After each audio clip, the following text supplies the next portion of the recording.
unsuspended, or back in session, and we're in public now. Karen Spring is here to assist us in carrying on our study into the human rights situation in Honduras. Karen Spring is the Coordinator for Central America for Rights Action. Ms. Spring, I invite you to begin your testimony, and thanks for your patience. Thank you very much, Mr. Chair.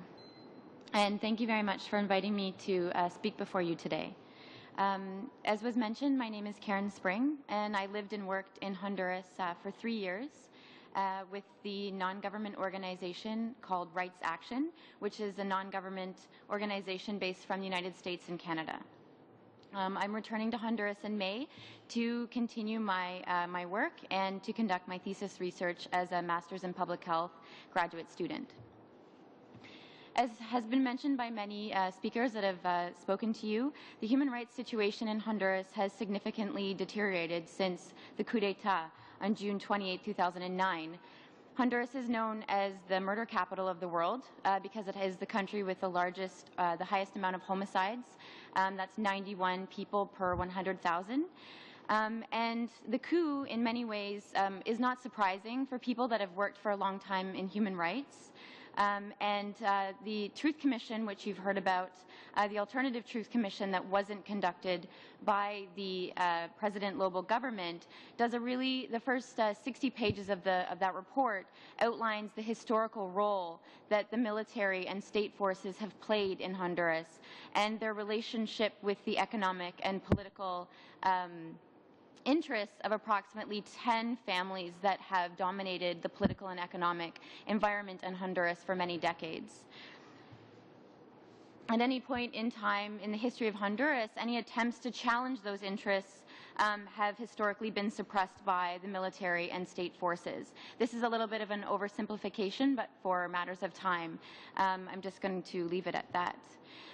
Since the coup, in June 2009, there's been significant increase in opposition to the interests of the economic and political elite in Honduras, and this has been formed under the banner of the National Front of Popular Resistance, which is the name of the social movement that formed following the coup d'etat in 2009, and they have put forward, or are putting forward, a presidential candidate under the political party called Libre, or Liberty, or Freedom and Refoundation. So the National Front of Popular Resistance is a large group of different sectors of Honduran society that have traditionally been excluded from the political and economic process in Honduras. And they've been very vocal and in direct opposition to what the regime that has taken power since the coup have been pushing forward in Congress. These are laws and many policies that they're opposing. A couple that to mention now is the new mining law that's recently been approved, and the temporary labor law, which is now really important in the apparel and textile factories. And I mention those two laws because they're very specific to Canada's interests in Honduras.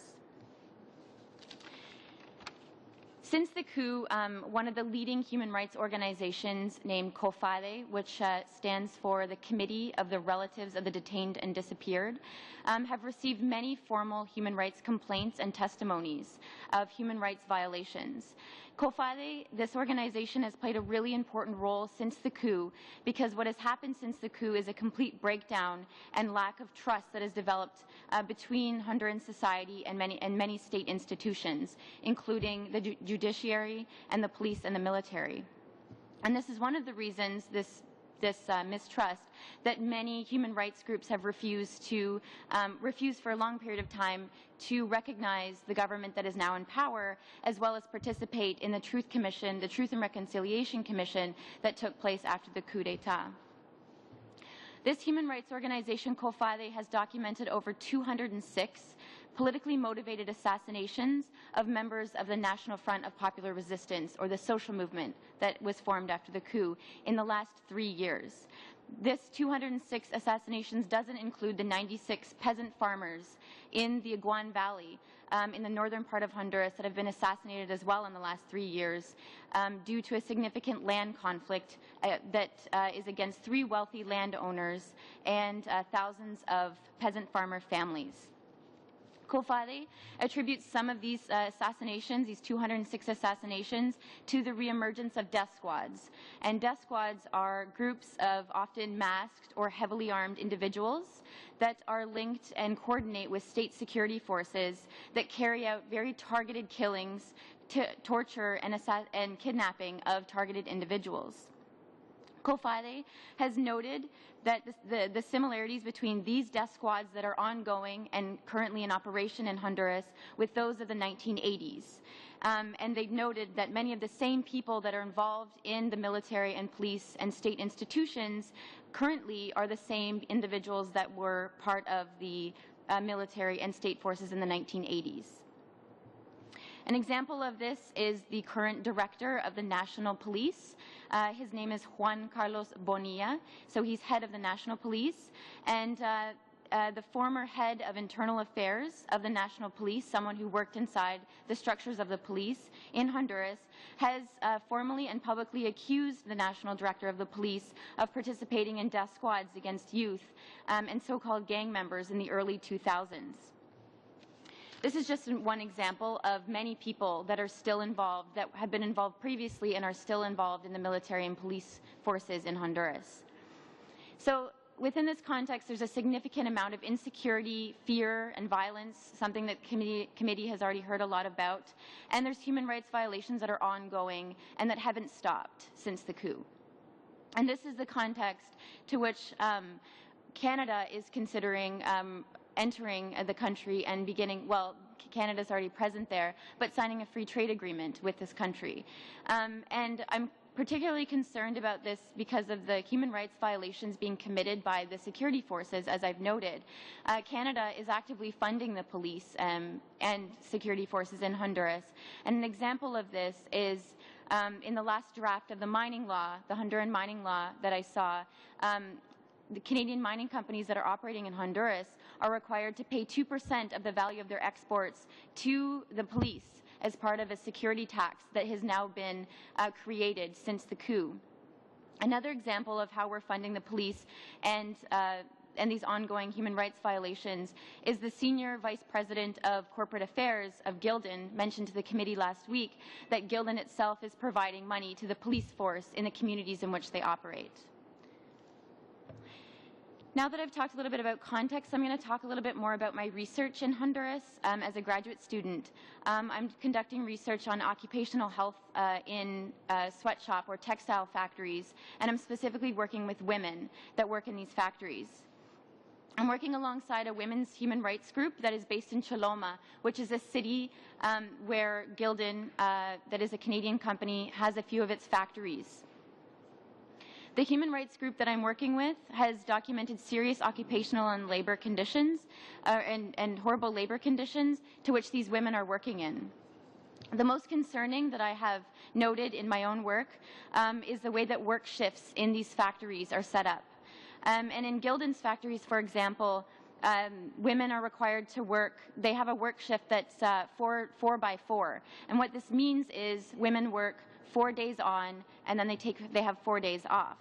And when they're on and they're working, they are required to work in 11.5 hours per day. The Vice President of Corporate Affairs of Gildan mentioned in his testimony that they pay over the minimum wage. And I think it's important to note that it is possible for Honduran sweatshop workers to make over the minimum wage in Honduras, but that this minimum wage is, workers are not paid by the hour. They're actually paid by a production quota that they're supposed to achieve. And these production quotas are already very high and actually very difficult to meet. And so if women are unable to meet them, then they're required to come in after these four days or basically put forward overtime to which they're not compensated for. And even if they achieve their production quota in the sweatshop factories, the maximum that they can make is $90 a week. And so it's not a minimum wage in the sense they're paying by hour, it's that they're required to work really extreme or meet really extreme production quotas. Another point that was mentioned by the Vice President of Corporate Affairs for Gildan in his testimony is that Gildan provides medical workers or medical professionals inside the factories. And they do. There are doctors that are present in the factories. But based on my work and a lot of the human rights concerns that have been brought forward to this women's group is that these doctors and medical professionals are not often trusted by the workers, and they don't really feel like they're receiving good advice from them. I say this as there are many complaints of health problems, and specifically a lot of reports of musculoskeletal disorders, which are basically inflammation or pain in the wrists, shoulders, and the arms and the back, and one's back. And these have been linked to the occupational conditions within these factories. So doctors, when women go to complain to the doctors in the factories about these concerns, doctors often provide medications, whereas if the women go to the National Security Institute, which is the national pension and social insurance system in Honduras, what the doctors have done, and for the women that have come forward with these concerns, they've given medical diagnoses indicating that these women have permanent disabilities from musculoskeletal disorders that are caused by the conditions of their work. These formal complaints, or the complaints that this human rights organization has received regarding the working conditions in factories, they've taken these formal complaints to the Honduran government and to the company. They've complained before Gildan and other companies that also have very difficult conditions in their factories. They've complained before the Ministry of Social Security and Labor. They've complained before the Fair Labor Association, and they've also complained before the Inter-American Commission. In terms of the response from the Honduran state, there's been no response or investigation done about these health concerns or the conditions in the factories. So the institutional structures in Honduras exist for Hondurans to go and formally denounce or complain about the human rights violations. But there is very much a culture of impunity, and there's really no rule of law to mediate these concerns. And so some of the same, so the no rule of law, without any rule of law in Honduras, it's basically enabled death squads and mass human rights violations. And basically, even when people go forward to complain about human rights violations, they're met with no investigations and no follow-up and no legal follow-up to their concerns. And so it's within that context that Canada is considering a free trade agreement and expanding their investments in Honduras while contributing to funding the police force that has been documented to be corrupt, to be contributing to these human rights violations. And Canadian investments will also contribute to the poor working conditions and the occupational concerns within factories. And within that context, Canada is considering expanding their investments, and also they will be contributing to greater human rights violations. Thank you. Is that the end of your statement? Thank you. Yes. Before we go to questions from the from the members of the committee, I just had a couple of things I wanted to follow up with myself.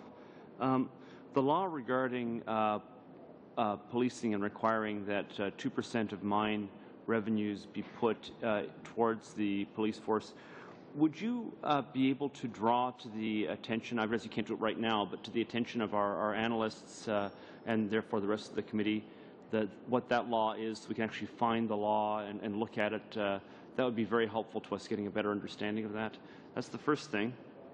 So we'll be contacting you for that follow-up. The second thing I want to ask you about is regarding, you mentioned a couple of powerful landowning families, and I think you said actually thousands of farmers who were in a conflict with them. And I'm just wondering, is there any kind of map of the land holdings in rural Honduras? I gather there are a few large families that own the majority of the land. We always tend to talk about this in the context of Honduras and other countries without any actual concrete map to look at. Do you know of the existence of any such thing? Do you mean a physical map of Honduras? And who owns, with indication as to who owns what pieces of property? Well, that I think who own the actual pieces of property is what's generating the land conflict issues. So the land is being contested between peasant farmer communities and cooperatives that existed in the 90s, and they're saying that the land was illegally taken from them by 3 large landowners. And so within that region in the northern, which is on the northern coast of Honduras, there's each different peasant farmer movement have different land claims. So it adds to the complexity of the situation in the sense that there isn't one specific claim to the land. There's actually there's many different ones and many different circumstances that led to the land conflict and basically the land that's being contested. So in terms of a physical map, there are physical maps, but I've spent significant amount of time in that region, and it's very complex and very difficult to be able to map out clearly where exactly all the different pieces of land are. All right. Well, that answers the question as to why we never see maps of these things. They're actually difficult to put together. Yeah. Okay. Let's go then to our questioners. We start with Mr. Sweet, and I think if you don't mind, I'd like to keep each round of questions and answers to 5 minutes. Mr. Sweet. I will try to do that then, Mr. Chair. Thank you very much, Ms. Spring, for coming. My colleague, Ms. Graywall, last week put this question to Mr. Iliopoulos. While Honduras normally subscribes to the International Labour Organization standards, in many countries they have serious issues with enforcement and implementation. To what extent is the labour standard situation compliant with ILO standards at Gildan? And Mr. Iliopoulos answered like this: we have a very strict code of conduct that's based on ILO principles. We're accredited by the Fair Labor Association, which is a strict NGO that accredits social compliance programs based in Washington, D.C. We conduct regular audits, both internal audits, external audits, third-party independent audits of our social compliance program on a regular basis every year in each of our facilities. That's something that's been, as I said, both from our perspective but also from third-party prospective customers. The apparel industry, specifically in Honduras, is really held accountable to a higher standard, and it goes on. So are you saying by your testimony that Mr. Iliopoulos misled the committee when he made those statements about his organization? Well, I think that if you examine the Honduran Labor Code, the Honduran Labor Code says that from the standard work shifts that workers are required to work is actually the maximum is 8 hours a day, Monday to Friday, and they're allowed to work 4 hours on Saturdays. And if they work Sundays, the companies are supposed to pay overtime. So the work shifts, the 4x4 work shifts, as I mentioned, are actually in violation of the Honduran Labor Code, and they're in violation of the International Labor Organization's principles as well, although I'm not as familiar with those principles myself. And I think that it comes back to, for me, it would come back to the ability for Honduran institutions to mediate those concerns and to consider that these are violations of the Honduran Labor Code and then actually do something about it and change the behaviors of these of the companies that are violating it if Gildan is violating it. And so there's been significant concerns that these formal complaints are not being received, and if they are being received, there's no follow-up and there's no rule of law to ensure that companies follow these labor codes. Along with Mr. Iliopoulos, we also had someone who has an extraordinary CV, Mr. Adam Blackwell, who's with the OAS now, and we asked both witnesses about the free trade agreement. Mr. Iliopoulos, of course, and Gildan would have a commercial interest, no question, but Mr. Blackwell answered me saying, having worked to help negotiate free trade agreements, I was just going to say it's not all about trade, or it's not about just trade itself. There are many components of these agreements which help establish the rule of law, leveling the playing field, common standards, investment, foreign investment protection acts, et cetera, et cetera. And he goes on as well.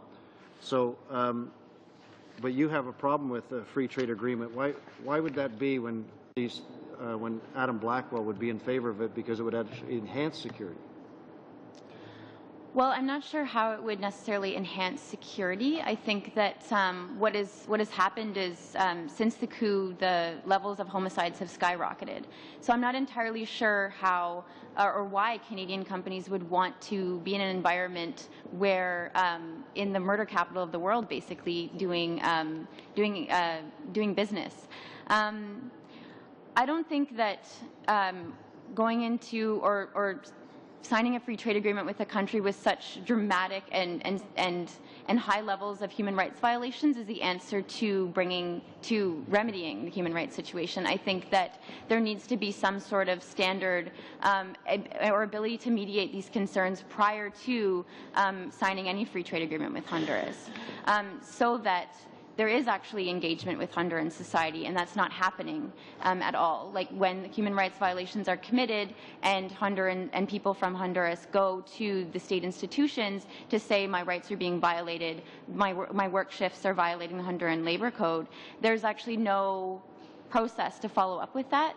And I think that for us to begin, for Canada to sign a free trade agreement with Honduras, I think if we're concerned about human rights, we need to make sure that there's some sort of rule of law or contribute to an international body that can help mediate these conflicts and the lack of rule of law in Honduras prior to signing and promoting our economic interests in the country. I think that's why the Organization of American States is actually involved for that very reason. But I'm curious about, when you began your answer, you mentioned about Gildan being there and Canadian companies.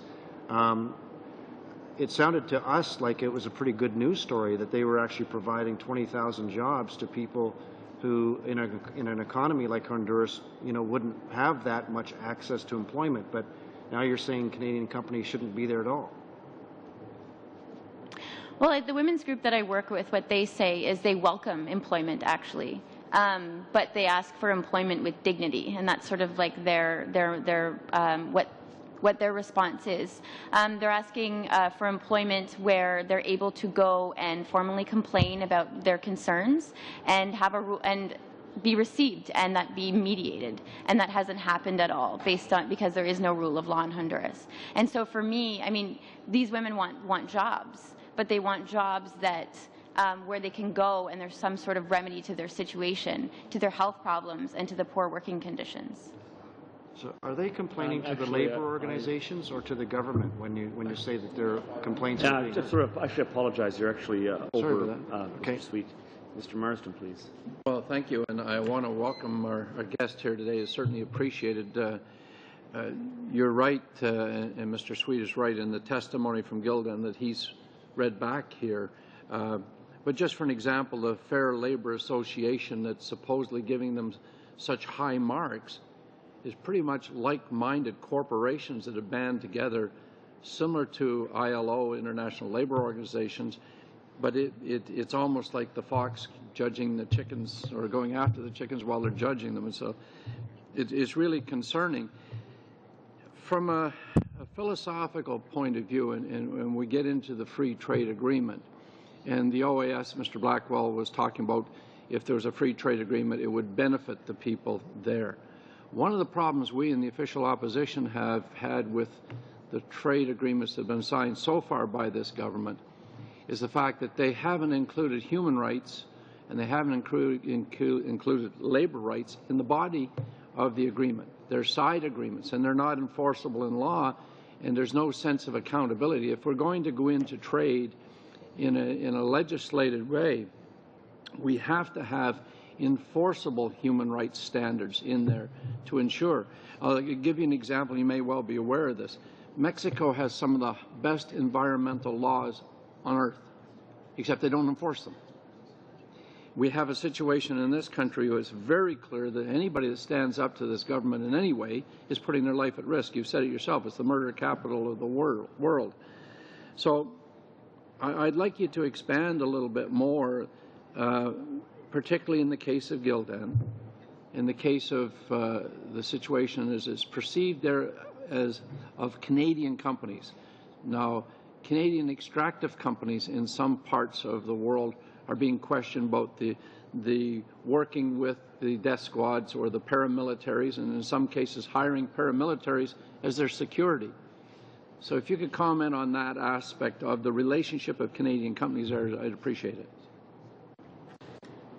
So one thing that the President Pepe Lobo or Porfirio Lobo's government has done since the coup is because of the economic crisis that hit Honduras after the coup, and because of the global economy, the situation of the global economy, what has happened is they've actually increased the amount of security on the streets of Honduras. They've given military police powers on the street, and so police are now being accompanied by the Honduran military on the streets. And this has not at all translated into any level of security for Honduras or for Hondurans, as the homicide rate continues to increase. And why they've done this, they've increased military in the streets and they've increased police presence in the streets, is this because they've had the whole point of their government, or the main idea behind their government, has been to promote foreign investment and to bring foreign investment to Honduras as a way to remedy the economic situation. But with homicide rates skyrocketing and with increased police and military in the streets, this has not translated into something that has created a better environment for Hondurans.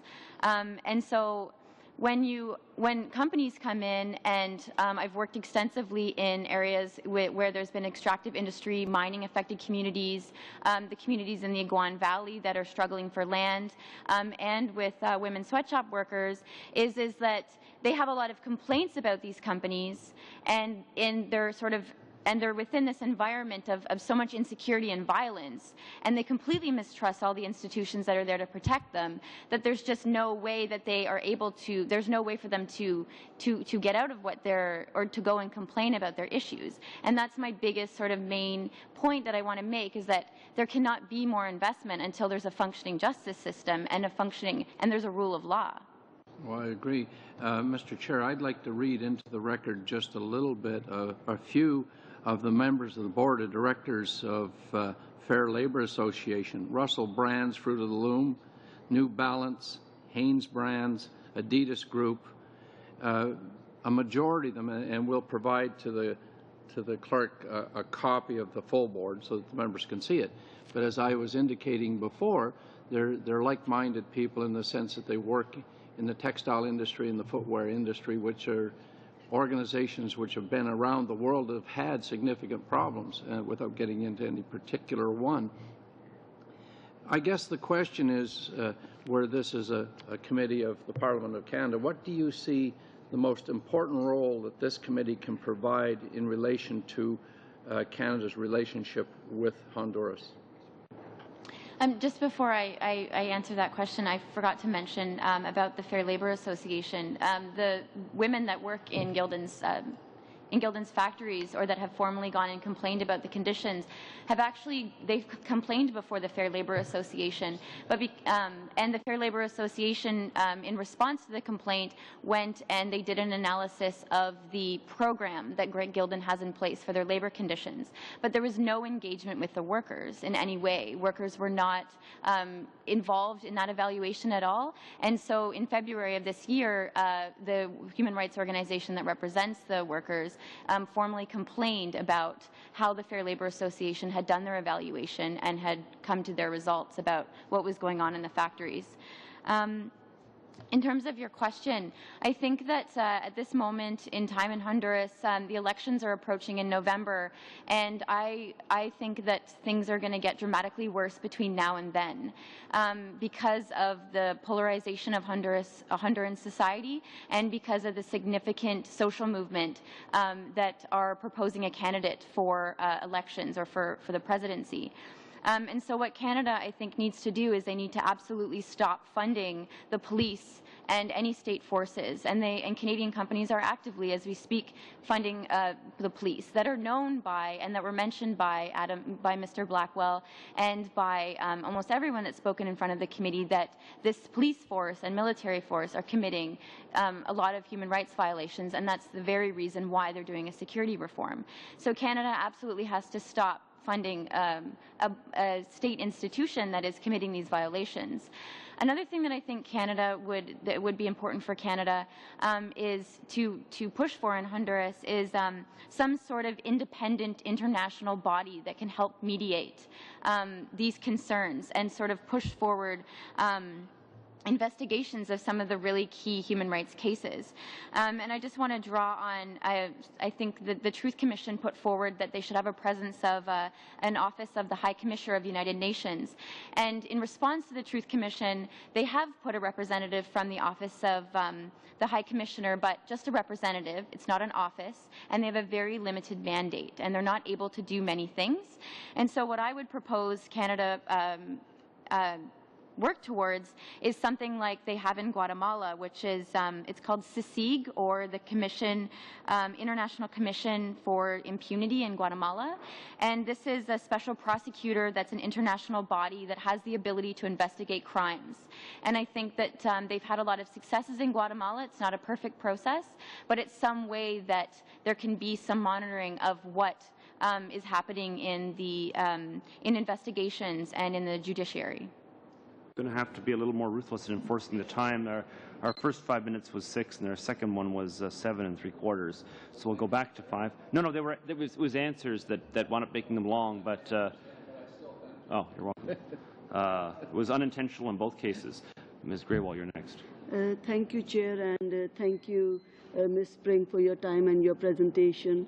Well, according to a story in the New York Times last week, the Honduran Congress, they suspended the Attorney General and his assistant, and they replaced them with a temporary oversight committee. And so the 3-person commission will have almost 60 days to analyze why the prosecutor's office has been unable to kind of solve so many criminal cases there, and they will generate a plan to improve the trustworthiness of the institution. So what is your opinion on this latest development, and does it provide any kind of hope for a better justice system there? I have a lot to say about the police reform that's going on right now in Honduras, and thank you for mentioning that they have suspended the Attorney General of Honduras for a period of 60 days, from what I understand. I think that the current police reform that's occurring right now, I think that there's a lot of very important problems with the way that it's been carried out. And I think that one of the first is that I'm not sure how you can reform the police when there's been absolutely no justice from what occurred after the coup d'etat. And the people that participated in the coup d'etat are the people that are in the Congress and that are making these decisions about how the police reform is going to be conducted. And I'm not sure how a police reform process can occur if the National Police, or if the director of the National Police Force has himself been accused of participating in death squads.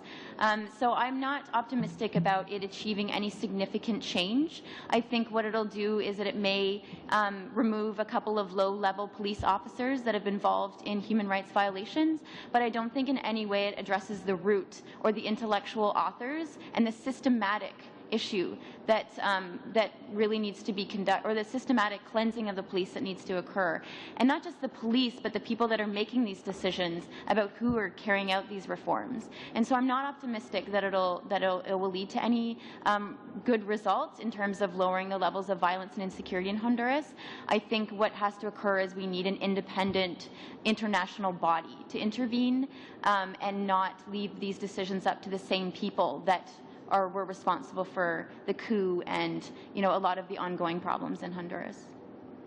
Well, there is now a general kind of a sense that Honduras, is a country in meltdown, and homicides, they soar, and drug trafficking overrun cities and coasts, and the nation's highest court has been embattled in a constitutional fight with the Congress, and many streets, they are riddled with potholes, and cities aren't replacing stolen manhole covers, and soldiers, they aren't receiving their regular salary, stories, and while the education secretary says that 96% of the schools, they close several days every week, a month, a week or a month, and because the teachers, they are on a strike constantly. And you have lived in Honduras from 2008 to 2011 from your own personal experience. Is there any actual kind of a portrayal of the country? What more, I mean to say, could you tell about that country? What more?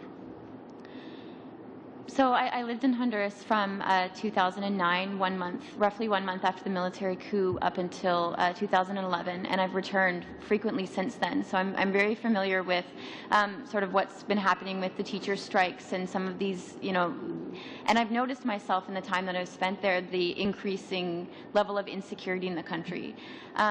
I think what's optimistic about the country for me, and something that Canada should really, if we're really concerned about human rights in Honduras, is that we need to really support the social movement that is demanding some sort of change, like a fundamental or a transformative change of the country. And it's actually one of the root causes of the coup is they wanted to reform the Constitution so that they had more of a voice in what was occurring in the political and economic decisions of the country. And that hasn't happened at all, and and the people that are in the Congress and the individuals that carried out the coup don't want that at all. And so for me, what's optimistic is the social movements and the human rights groups and the grassroots groups that are pushing for this change and a reform of the Constitution, a rewriting of the Constitution, actually. And so that's optimistic to me. And they have a significant chance in doing well in the next elections. But with the deterioration of human rights situation, the high levels of fear and insecurity in the country, it's unclear what will happen. But I'm optimistic about that they have a lot of broad popular support. Chair, do I have some more time? You unfortunately do not. At 5 minutes and 36 seconds. Thank you. Thank you, Ms. Graywall. Mr. Scarpellegia, please. Quick, because I have to run to the House, but I just have a couple of questions. Did I hear an allusion to the fact that the free trade agreement has side agreements? Are there side agreements that I'm new to the committee here. Sorry, I'm not sure. I don't think that the free trade agreement with Honduras has been published, or it's not made public, so I can't speak about that. And have it. I'm sorry? It's the other agreements with other countries that are. Oh, I'm sorry. Okay. So there's no side agreement, and there's no. Not yet. There's no agreement. No agreement. Yeah. So, but the government is working towards one. Is that the Canadian government? I'm sorry. I'm just run the committee. I don't actually answer questions. Yeah. Okay.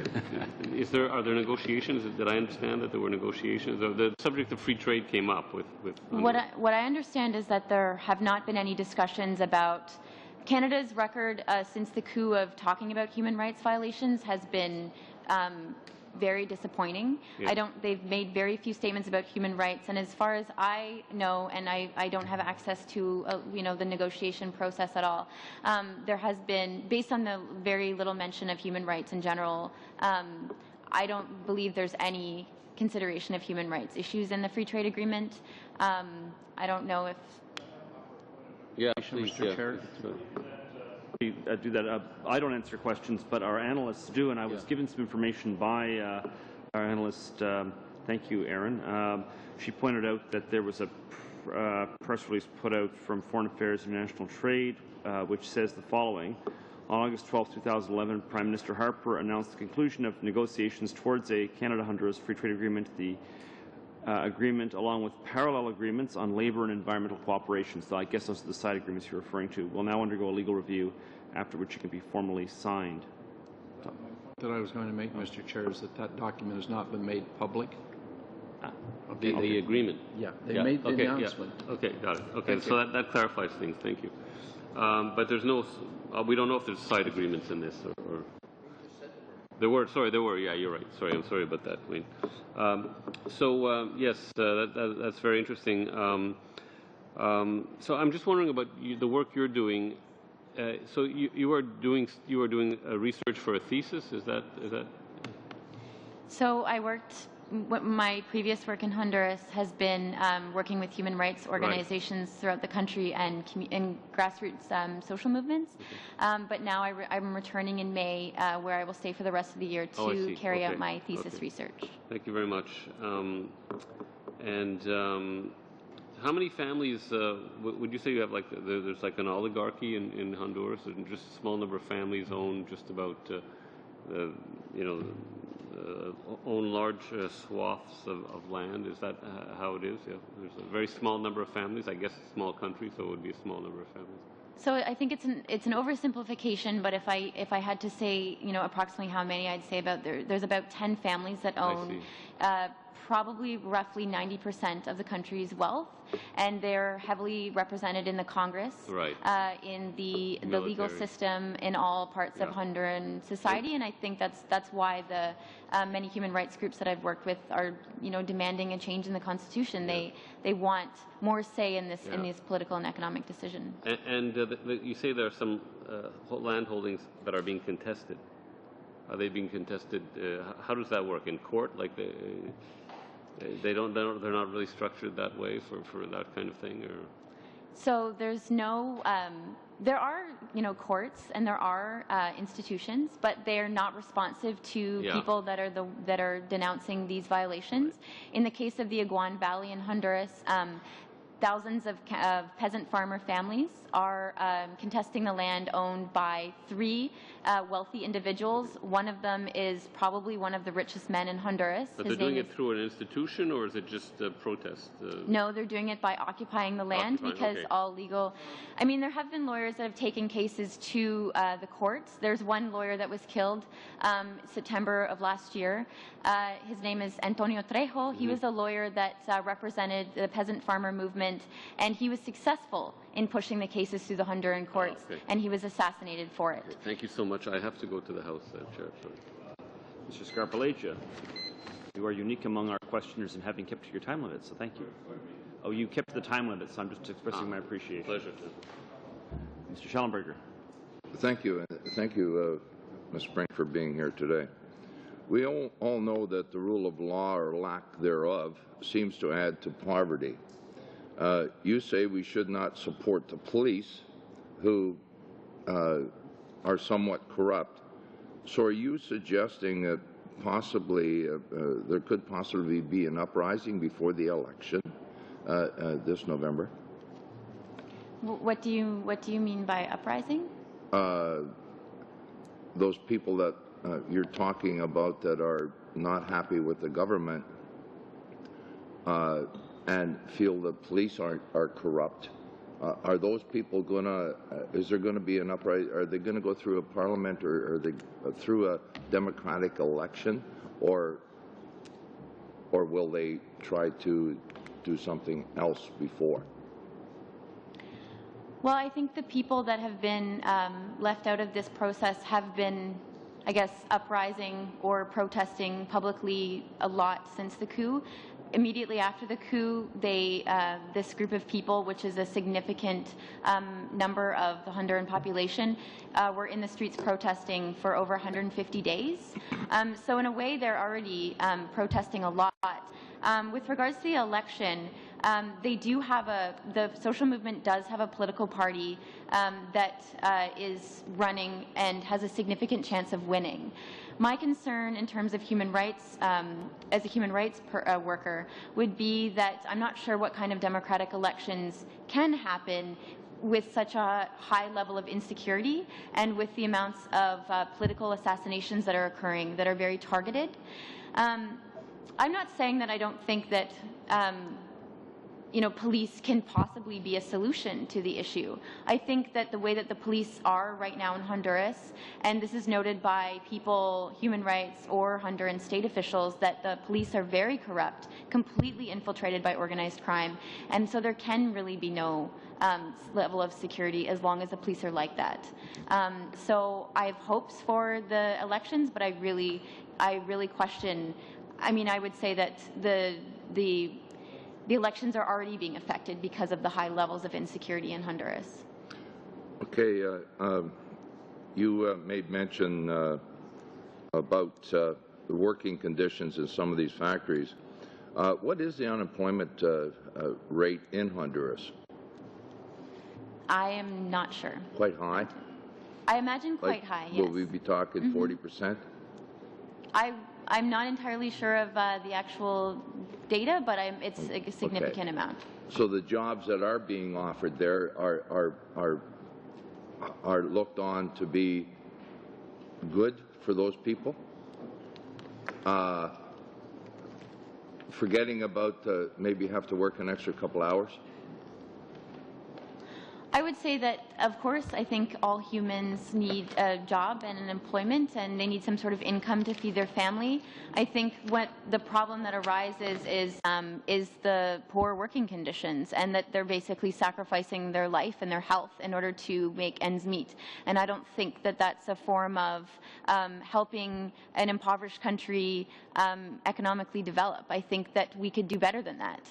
I think that employment is good, and economic development is good. I just think that there need to be a certain level of conditions and a certain respect for human rights, and I don't think that's happening. Well, I know here in Canada we have labor laws too that are made for how many hours you should work and all this. My biggest asset in my business that I ran for 40 years, and my dad a few years before that, were my employees. Those were my biggest assets. We were in the decorating business. And I had many employees over those years. Some worked 25 years with us, our company. I would allow my employees time off, unpaid, to go to the doctor, to go to the dentist, to a funeral, to whatever. At the same time, I only paid overtime when I could charge overtime from my customers. And to get a job completed, sometimes I would post.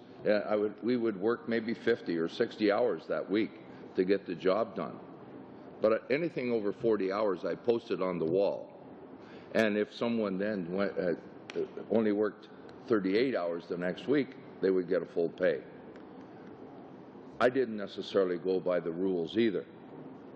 But I did supply employment to people. They enjoyed working for me. And remember, they were a big asset. These companies could not run without employees. And so, you know, what do you think then of me as an employer that had my people work overtime and not give them overtime?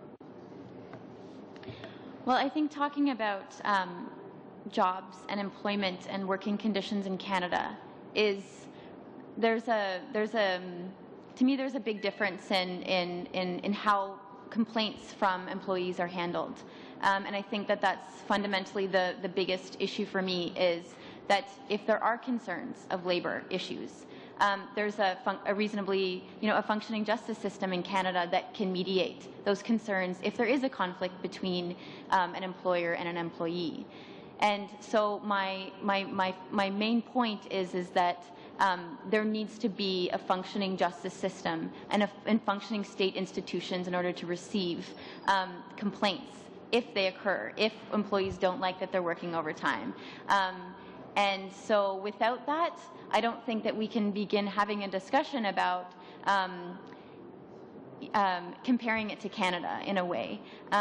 So I think that is what, for me, it all comes back to, is that inability for the state institutions to monitor the human rights situation and to follow up with the human rights situation. We're once again, with that, want to go a little bit longer than we should. Colleagues, what I'm going to do here is see the clock as giving us just enough time to give Monsieur Jacob 5 minutes for questions and answers from Ms. Spring. Merci, Monsieur le Président. Thank you, Mr. Chairman. Thank you to our witness for being here. My first question is this. I see that you've worked in the Bajo Aguan Valley. Human Rights Watch is stating that over 80 people have been killed in the context of violence over the last 3 years. Among the victims, there is a lawyer, Antonio Trejo Cabrera, that you referred to earlier. Would you be able to give the subcommittee some details on the nature of the problems related to land-related law in that region of Honduras? Sure. I was Mr. Trejo, who was killed in September of 2012, he worked for a peasant farmer movement called Marca. And I just visited Marca on their plantations about a month ago when I was in Honduras. What Mr. Trejo did is he was the first lawyer to be successful in carrying out a legal case against the three large wealthy landowners in the Aguan Valley.